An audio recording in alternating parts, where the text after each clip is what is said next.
This is where dreams are made. They're going for it all. Simpson, home run play, the deflection. Oh! Layup!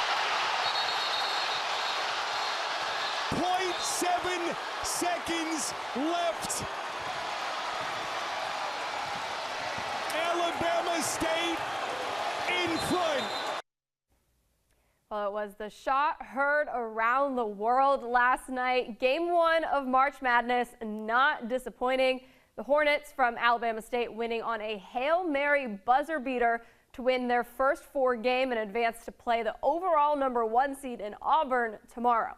If you follow the tournament closely, I'm probably not breaking any news to you there, but what you might not know is that this guy making this 3 right here, who contributed 8 points, had 7 rebounds, and 1 steal during his 18 minutes played, he's from right here in the 9-1 too.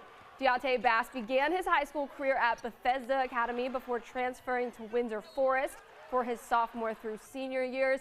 Throughout those 3 years, he helped lead the Knights first to the Elite 8, then the Final Four, and finally the state championship.